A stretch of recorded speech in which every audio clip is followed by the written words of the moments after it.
This is going to be a really quick one. I just wanted to pop on here. I've seen these quakes happening earlier on today, but there's a reason I waited to come out, because last night when I was looking at everything, just doing what I do normally, I noticed that there wasn't much going on in specifically out in the Pacific. There was hardly any quakes, and we are just, we're still getting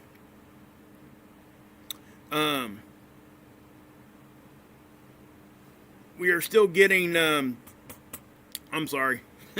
We're still getting space weather. So yeah, and I was kind of wondering what's going on here, and I figured that this was going to at least get another. I didn't expect all this. Let me just say that first and foremost. This is a little this is a significant event, guys. This isn't something that's something to just like take lightly. There are tsunami watches and warnings and stuff being issued right now. I don't know if there's any reports or anything of anything actually happening, but you guys can see what's going on here. And again, I want you guys first to look at this. These are threat boxes, okay? There's nothing has been reported as far as really bad stuff. NOAA has come out and said certain things. They're going to probably lean a little bit more towards the safer side than what a lot of others will. That's what they do. They're going to, that's just smart. If there's a chance at all, especially after we had, the December 26th tsunami over here, it killed all those people. I mean, it's crazy not to do stuff like that. You know what I mean? I don't want to overplay this, and I don't want to underplay it either. And this is something that, this is not my forte, so I'm not going to, try to dig into everything here and give any kind of change in any kind of strength or anything like that. I cannot do that. I don't know how to read seismographs or anything like that. Ron over at Emergency Management, matter of fact, I want you guys to, if you could, this is a great chance to go over there and see what he has to offer, okay? Because they've been on for a while now, and he's going over this really, really good. If you've got a little bit to add, that would be good. Him and Terry, they're doing a really good job here. I would suggest everybody go over here and check him out. It's Emergency Management Associates. A lot of you guys probably already know and probably already subscribe over there. Okay? Hey, Menacing, what's up? So, it most definitely is, this is not just some regular event. And, I will say this. The locations of these, okay, you're seeing where this is at. We're lucky that it didn't happen over here, because then you're talking about mass populated areas. Okay, now I say that leaving the tsunami threat out of it. And, and the whole thing here is, guys, this is not just staying right here. If you guys remember the other day, I really didn't mention it much, but it was significant. There was a decent-sized quake over in Greece. Well, now, this is affecting the whole planet. Things are starting to pop. We've already had Iceland up here under a watch anyway. Volcanoes are going crazy right now. I don't want to say going crazy. They're more active, and the chances, and they've issued some volcanic stuff up here in Iceland too. So I don't know. Yeah, I'm not sure. Sorry, I ain't paying too much attention over here, guys. I'm sorry about that. I gotta do what I gotta do here. But yeah, that's the thing, guys. Okay, this is a really good way to show you guys something I had to learn a long time ago. Well, it wasn't a whole long time ago, but you got to learn a little bit of patience, and you got to learn to back off a little bit and kind of wait for things to happen. before you come out and just start making big claims. Because let me tell you something. This right here, this 7.3 initial like bigger quake over here, most of the time, this is the ball game. That was not the case this time. Okay, and everybody, every channel out there jumped out there and started, saying stuff about this. And yes, the reason why they were legit in doing it was because of the tsunami stuff. That's why they did that, okay? But my point here is that just because we see a 7.3 does not mean that isn't a foreshock. That's exactly what that ended up being. And the thing of it here is, guys, now check this out. You got a 7.3. It moves to a 7.4. Then you get the one over in Greece again. Now that's, look, guys, that's about halfway across the planet. And then you get the 8.1. Now, we haven't had any like bigger ones. Now even with foreshocks, you can have smaller ones in between. But, is this the main quake? That's the biggest question for me. Yeah, at this point, I would hope so. Okay, I don't know where else to go with that. Like I said, I can't sit here. I can't predict stuff.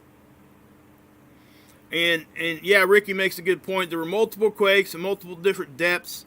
Guys, when you start seeing this happen, it shakes the whole planet.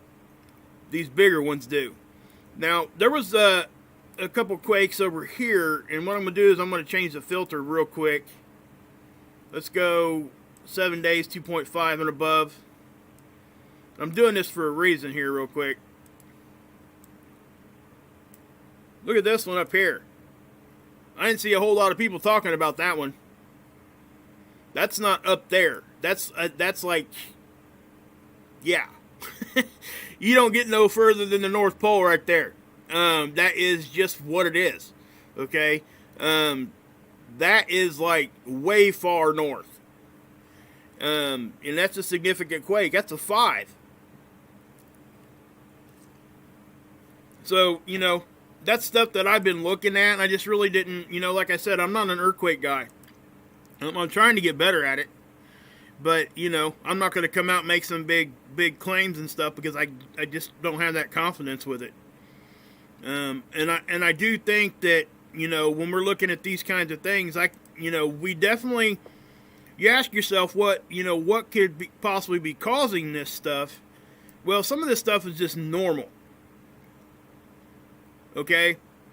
We're going to get this stuff regardless. It doesn't matter about outside influence or anything. Every once in a while or every so often, we're going to see this stuff. Okay? It doesn't have to be something grand that's causing it. But I say that just so we can, be real about it in the aspect that when we do have stuff happening that can contribute, it can help us get it can help add to what we look at to be prepared for something that's getting ready to happen. And what I'm talking about is, because what I do is space weather. You guys know that. And so if I go over here and we go look at Space Weather Prediction Center, what we got, Well, you got geomagnetic storm. We've been under storm conditions off and on for almost a week. We had the biggest geomagnetic storm that we had since May of 2019. Okay? And when I say this, when we're getting these things, now this is just now being, kind of introduced into the scientific community. They're starting to take this more serious, space weather with the earthquake kind of thing tied together. What I will say is the fact that I've always told you guys, stuff comes in easier on the poles. So what happens is we're kind of like a capacitor, and we hold some of that energy. We hold it, anything that makes it in gets to us, and it does. It affects us like that. And if stuff is building, and you guys watch me show you guys all the pressure we had around our planet for days in a row. Okay? And, you know, I thought, well, when we were looking at this to begin with, we had this bigger one over here, was a 6.4. That's the official number. Okay? In Greece, I thought, well, maybe that's what we kind of got, right? But then we get, you know, then today happens. And now we have to take in consideration what's going on elsewhere. I do think that space weather probably added to this. Do I think it's the responsible culprit? No, I don't. Okay? I think it just adds to what we look at. And it's as simple as that. There's not really much to say else than that on my end. But as we're looking at this, again, guys, what I'm hoping, because they're, you know, this was at 2:30 Eastern time when the big one popped off, about 3 hours ago. And if we go back to when we seen the first bigger one happen down there, something else too, guys. When this happened, I was looking, and you see all these right in a row. Okay? I mean, you're talking 4.5 and above all over the place here. And it wasn't just in this region. I mean, we're talking Russia and everywhere else that was happening. These were not small quakes. They're not huge, but they're not small either. They're newsworthy to talk about. And when they're not all grouped around this and they're elsewhere around the planet, such as this one. Okay, they've downgraded that one again. Looks like. They might have downgraded that one. That was a 5.3, if I remember right. No, there it is. It's underneath it. So when we look at this, when we look at the yellow pager button, like I tell you guys to do, because it's the most important thing for me, they're expecting some economic loss. In other words, this happened in a populated area where there's some buildings and stuff that are being affected. Now, you're looking here, and the chance of fatalities are really, really low. I haven't heard any reports yet, but that's a 5.6. Okay, that's a big quake. That's a decent-sized quake, especially with, how deep was it? Yeah, they're saying 10 kilometers. Remember, they go back to a default of the 10-kilometer depth until they can kind of figure it out. Now, if it's real deep, typically they'll be able to tell you pretty quick. At least they'll give you a bigger number. But the shallower they are, the more we feel it. And that's kind of why that's important. But yeah, so what I'm doing here is just kind of giving you guys my little 2 cents here on what's actually happening. Do I think we got more coming? I don't know. I think we're at the very least we're going to have some more aftershocks if this wasn't foreshock. Hey, Hillbilly, what's up? Siggy, what's up? Mark, you in here too, my brother? Heck yeah. Good to see you guys in here. This isn't going to be a long one, guys, just so you know. I just want to show you guys this data, and we'll get to that real quick. But I want to show you guys something else, and Ron made a great point. You guys see these seismos? Okay? This is something I can't read. I don't know exactly what these actually mean. Obviously, we've all seen a Richter scale, and we've seen these seismographs start, doing their number. We know, we're familiar with that, but do you technically know what each little thing means? I don't. And I'll tell you that straight and foremost. But what I will say, when they turn black like this, what's happening is, most of the time, you've got more than one quake happening. And they're large ones because they're just getting over top of each other. And it's like a 5-year-old with a black crown. That's what it looks like. This is global. When we get big quakes like this, this is what happens. Okay? So, yeah. And again, there's other tools and stuff that they use. They can go read other helioplots. They can read, they've got other avenues that Ron and Terry do over there at Emergency Management, and they do a great job of reading those things. But for the most part, guys, at the very least, this is a big quake. This is the biggest one I've seen in quite some time myself. And I don't think it's any coincidence that it came shortly after the biggest geomagnetic storm we've had since May of 2019. When you have those kinds of things coming back to back with each other, especially when, let me show you this. and I'll change this data so we can see this for a week. This is the Discover data, and we'll take it back 7 days and we'll just look at it. Okay, this is space weather conditions. Okay, so here's your 7-day plot on this, and I love this graph. I just have to say, it is definitely something that I'm glad I've went to showing you guys this one, because it gives us a more direct, exact number. We can go back for weeks at a time if we want.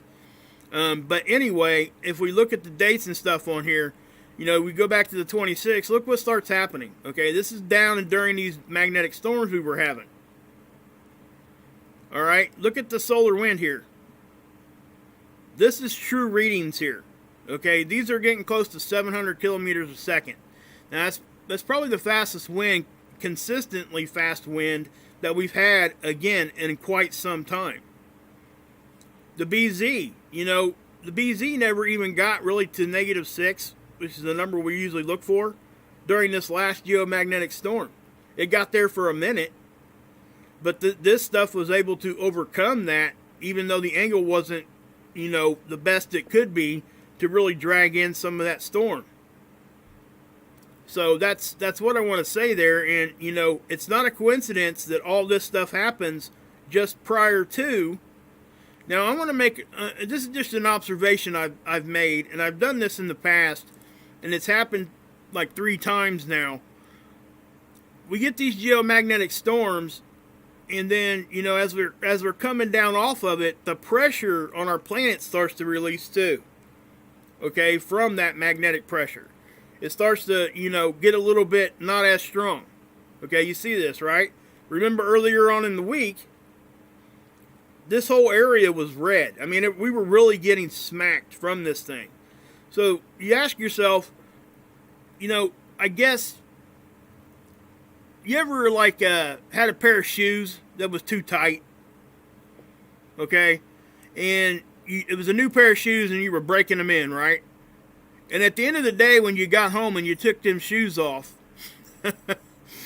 what happens? You kind of feel that pressure releasing, right? And it feels really good.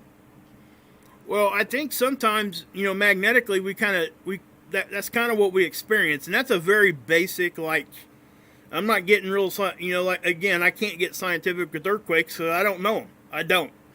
But I do think, just from my own personal, and it's just an observation that I'm making, okay? Don't take this as any kind of scientific. I have nothing to back this up but my own personal information, my own personal observation. That's it, okay? And I don't want you guys to take and run with this or anything, because that's not my intent, okay?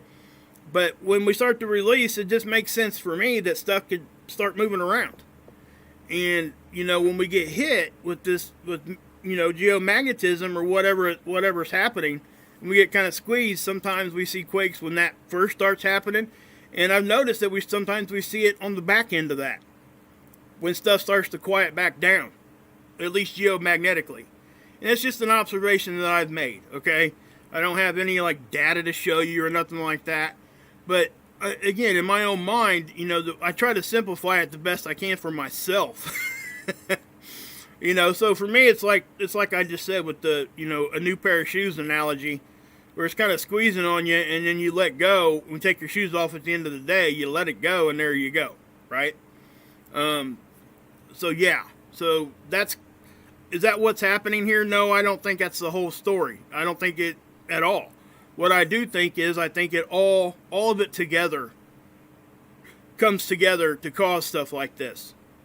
And that's why when you see these models, that's why when you see forecasts and predictions and all that kind of stuff, that's why they don't just take one data point. They're taking bunches of it, and that's why they build models the way that they do. So it would be really irresponsible for somebody to come out and just say one thing caused it. There's no way we can do that. You know what I mean? Unless it's something that is so obvious that that's what happened. I don't think that anybody, it would just be irresponsible for somebody to do that. I haven't seen that happening. I'm not saying that that's what's happening, but I want you guys to understand that's why I'm not just saying space weather, space weather, space weather, because I don't think that. I think that it's just a piece of the puzzle, and that's really what's going on. Yeah, the tsunami buoys are going off a little bit, guys. And again, this is a fluid situation right now, I would think. Okay, I don't know. Again, there's at least going to be aftershocks. And something else, I was watching Ron over at Emergency Management. Excuse me, sorry guys. And he made a good point. A lot of times with tsunamis, the first wave isn't always the biggest. So that's something else. And sometimes even a smaller quake can produce a larger tsunami if it is in the right position. And I'm not saying that there's any kind of big tsunami, because I've seen no reports of that whatsoever. Okay, all I got to go off of is what I'm showing you guys here. And that's it. I don't have anything else to go with. And again, I would push you guys off to, go watch Ron. I gave you guys his link. I think him and Terry do a good job over there. They know how to read things that I can't. And they're looking at other data, and they know what kind of data they're looking at. So that's what I would say. Kathy, you guys are killing me. Sorry I ain't said much to everybody in here. Hi to everybody I missed, but I just wanted to come on and at least give you guys that. Now, something else I'm going to show you real quick, and then we'll go ahead and get out of here. You got the Schumann, and what I'm saying here, guys. Look when this was happening. Okay, this isn't a big issue anyway right now. This is not like a big huge spike, but something that we noticed since we started getting all that geomagnetism, we had a background signature happening here for over a week.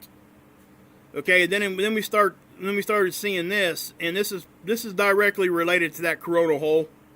Okay, that's really what was causing the human to react like this.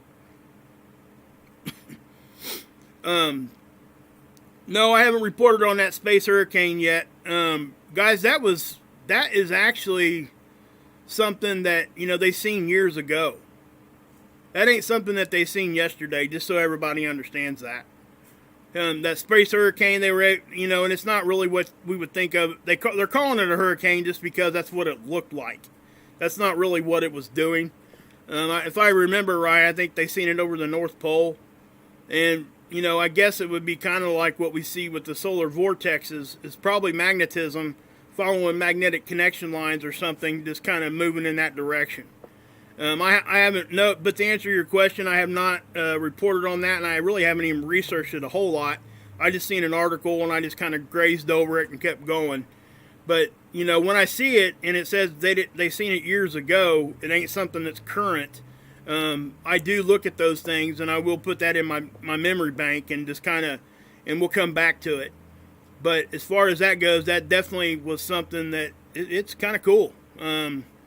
It's something that they knew happened anyway, or they thought happened. They just weren't able to catch it until then.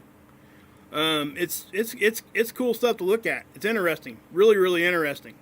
But anyway, you got this.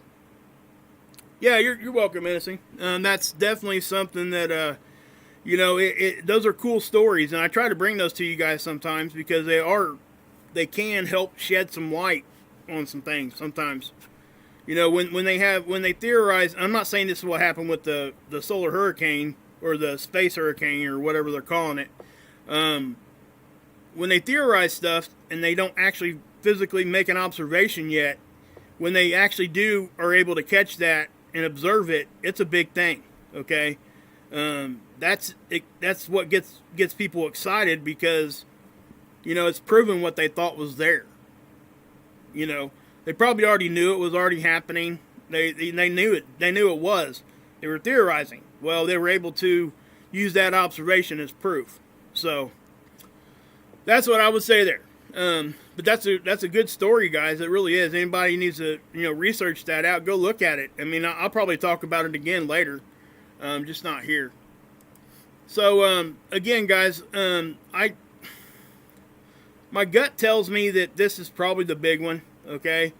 But I can't, I have nothing else to go off of but just instinct there, okay?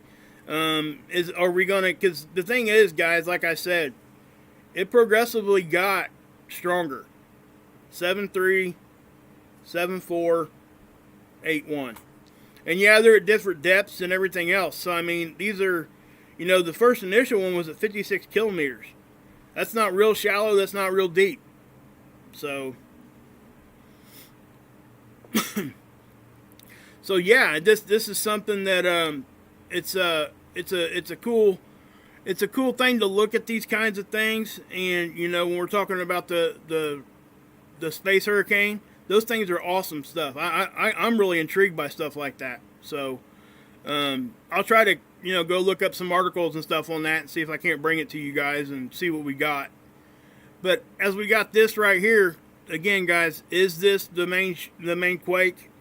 We're now going on 4 hours outside of this one. Man,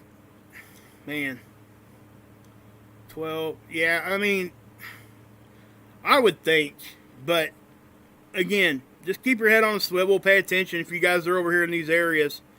You know, obviously, if something big happens again, I'll come back on and give you guys a little update or whatever.